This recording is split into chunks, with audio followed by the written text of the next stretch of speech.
Oh, welcome to another episode of the Heavy Metallurgy Album Club. I'm Marty, and guess what? I listened to the right album this week. Logan, how about you? Hi, Marty. I'm Logan, and I listened to the wrong album this week. Which album did you listen to? We're here to talk about Kreator's Pleasure to Kill, right?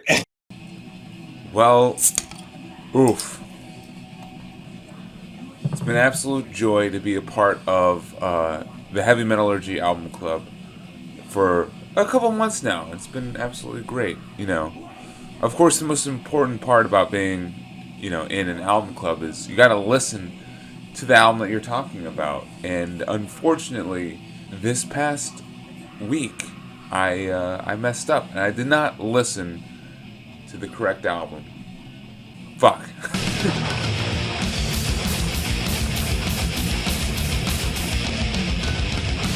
But yeah, what's up, YouTube? It's Logan, the Metal and Beer Snob here, and I'm here to share a major faux pas with you tonight, and to try to, correct it in my own way. The full backstory: we did a metal album club about Kreator's Extreme Aggression album, and it was one that was voted on by the viewers, so it was like a poll. Extreme Aggression won, like hands down, and I was pumped. I was over the moon. I was like, man, I love Kreator, and I really like this album. I'm pretty sure. Let me start jamming to the album that they picked right now, and of course, this is the album that I thought they picked. I have no idea how this happened, but in my mind, Extreme Aggression was Pleasure to Kill, and even though I had read it over and over again, it was mentioned in the title of the poll and in like the question that Marty had sent over and everything. In my mind, I had it as Pleasure to Kill. I very strongly wanted to review Pleasure to Kill on the Heavy Metallurgy Album Club. So, show up Wednesday night, and I had listened to the wrong album all fucking week, and I had only listened to Pleasure to Kill, and we didn't talk about it at all. So, this video right here is my way of doing justice to that failed week, and I wrote over 2 pages of notes about this album, Pleasure to Kill, and god damn it, I'm gonna make sure they don't go to waste. I'm gonna read them, and I'm gonna do a little makeshift metal and beer pairing review for my own personal channel. This is my thoughts of Kreator's 1986 sophomore album, Pleasure to Kill. I picked up a specific German beer for it too. This is the Weiss beer from Franziskaner. I don't know, but honestly, it is a classic. For me, it's really good. Every time I've had it, I've loved this beer. It's like the perfect, light but very flavorful German beer. And honestly, that is what I look for from like an imported German, like Bock or something. Is it doesn't taste heavy, but there's enough flavor there that it does the job. I mean, it's sweet. There's clove, notes of banana and other shit like that. Cheers to good German beer and to good German thrash. I am extremely excited to have been able to dive into this album. Looking at this as a glass half full situation, I'm bummed that I fucked up the episode of Heavy Metallurgy. It's probably a low point for me, but the fact that I was able to sit and really focus on this album more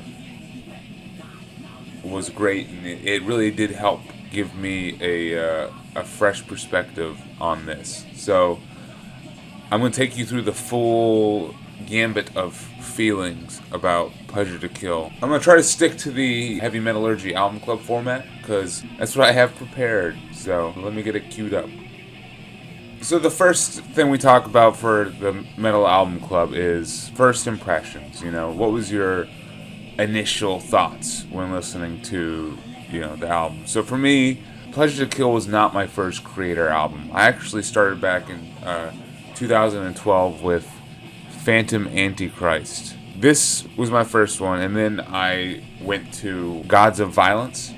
I got the t-shirt on, and this one came out in 2017, I want to say. I was very much just a modern Kreator fan for a couple years there. And as you know, these are a lot more melodic. And then when I finally tried to get into classic Kreator, I ended up listening to Coma of Souls, their 5th album. That's also an extremely different album. Of course, I didn't realize it at the time. I definitely liked it. And then from there, that's when I finally went to Pleasure to Kill. And I gotta tell you, I was shell-shocked after listening to Modern Kreator and Coma of Souls, and then hearing the opening notes of Ripping Corpse and Death is Your Savior. To me, it was just pure chaos.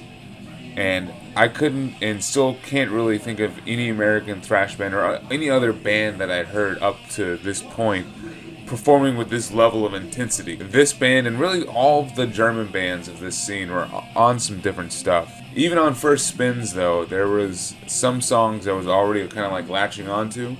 Though to be fair, really I was just grasping at anything. So it took me multiple listens to really crack this thing. From there, like, diving into the musicality and the composition of this thing, it's insane. Like, I think this is one of the fastest and loudest thrash albums that I've ever had the pleasure of hearing. I mean, to me, my first thought when I heard this, it sounds like a thrash band being dropped down a flight of stairs and hitting every step on the way down, with every single instrument just bouncing off of each other, and just absolute chaos and insanity. Everything seems at odds with each other. Millie's vocals on here, they sound incoherent and just over the top and almost out of sync with the music, just like he's trying to play catch up or he's too far ahead. The guitars are at such a blistering pace that sometimes it's impossible to make out the rhythm for, like, during like the main rhythm sections. You're just trying to figure out what they're playing. Goddamn, the drums are also just doing their best to keep up, and honestly, they're the most ridiculous of all the instruments, and I absolutely love it. They play at such an intensity. You can really hear such like an out-of-control energy in the drum performance. I fall head over heels for it every time, and one of my highlights is just how the drum fills and the tom rolls are performed. Like, literally, these fills are so high up in the mix, they feel like they're crashing out of the sky. Like, however they tune the drum heads on like the toms and stuff, they sound so sharp and just crashing down on you, you know? Looking at the band as a whole, they sound like a blood-fueled war machine careening off the tracks into innocent civilians and just whatever is in front of them. It's just a massacre. I don't know. I know I was focusing on the chaos of this album, and I hope everyone knows that is meant as a compliment. As a thrash fan, youthful and chaotic energy is a part of what we all look for. I mean, like, thrash is probably the most youthful and exuberant of the subgenres, and to me, that energy is key in enjoying a good thrash album. It was even cool hearing Pleasure to Kill in context with their debut, Endless Pain. Like, Endless Pain is actually not as heavy or as intense or raw as Pleasure to Kill. Like, it certainly is in performance aspect, but it doesn't hold a candle to Pleasure to Kill. Like, the intensity is not ratcheted up in the same way. You hear a bit more of that new wave of British heavy metal and Venom influence on this one, and this is just something entirely different. In fact, when trying to think about how to classify this, I think you could easily make an argument for this being one of the earliest extreme metal albums. Like, a lot of thrash is borderline, thrash I think sits kind of on the in-between where it could just be broader metal music, and then over here there's some more extreme metal. This is definitely an extreme metal thrash album. So fully digesting this album has been a blast. The structure of the album overall lends itself to this lean and mean fighting machine that the band is all about at this era. There are only 8 proper songs on here, and the first 3 are so intense and blistering that they fly by almost as one track. Like, it's like a blink and you miss it kind of thing. What's more is that the following two tracks in comparison, Rite of Violence and The Pestilence, sound like ballads if you're comparing it to the first three. They're not, but they kind of are a breath of fresh air for the list. Yeah, these two tracks make up the middle section, and then after that they careen off into a Blistering Warriors finale for the final three tracks. I think how they just structured the album and the fact that it's like only 36 minutes long, you spin it, it's done, and then you just want to hit play again. Quick notes on production. It's loud, puts the listener right in the cacophony, right in like the war zone, and it kind of does feel like you're trapped in this like battlefield or blaring, noisy environment. Drum fills falling from the sky like napalm. The production was also one of the biggest hurdles for me originally, and it definitely took a couple spins for me to get used to it. I still do have some issues with it. Like, for example, when the band goes on full tilt, it kind of all bleeds into itself a little bit. The guitar screams into the vocals, which careens into the drums, and at like the thrashiest like sections of the verses, they all sound like one monster. I think it's part of the charm. I mean, it's a bit much, but it also is Kreator and Pleasure to Kill. But then also when the production needs to come together and showcase the heaviness of their sound and like the tone of the guitar, it totally can do that. And like on slower songs like Pestilence and Riot of Violence, you get that chance. And even like the closing section of the title track, Pleasure to Kill, you can really hear all of the instruments in their own section of the production. Least favorite songs? There's no bad song on here. As I said, every single song fits in perfectly. I think they sectioned this album off into three distinct parts. The first is the first three tracks. The second is the middle two. And then the final part is the last three songs. I think because it just flows so nicely, none of these sections of the album drag, and thus there are no bad songs or weak points on the album.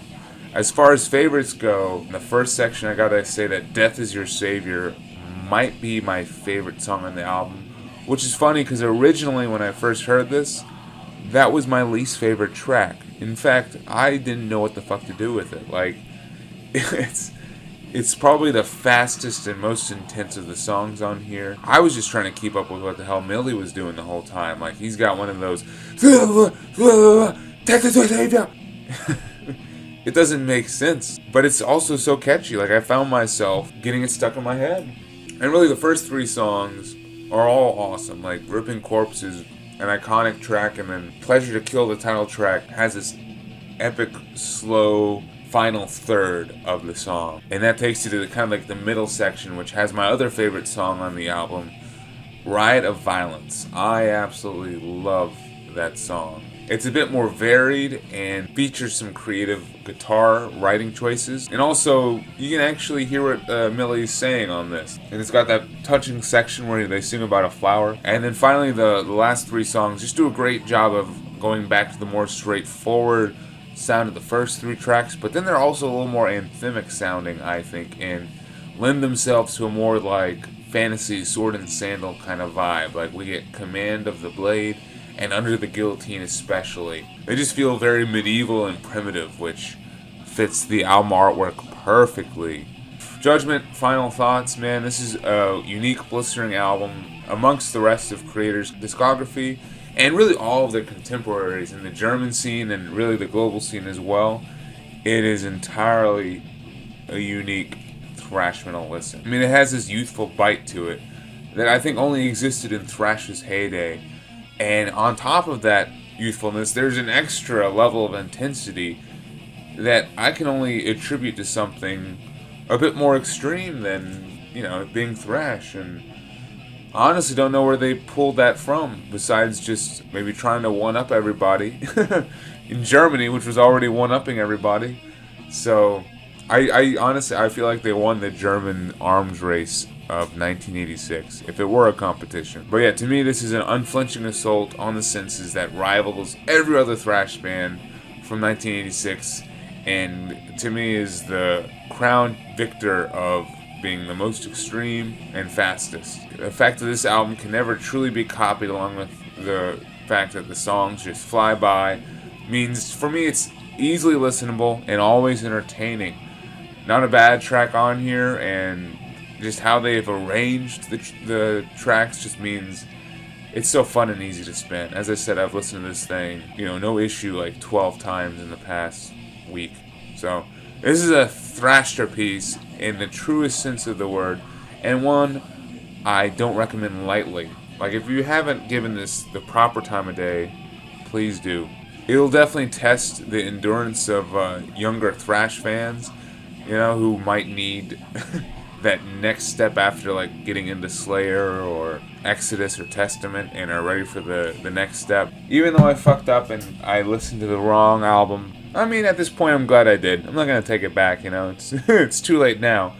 And at least I finally was able to dive into this thing and give it the time that it's worth. So, for me, this is a 9 out of 10 album all day on Drunken Metalhead Reviews. Cheers, thanks for watching, thanks for putting up with the bullshit. Prost.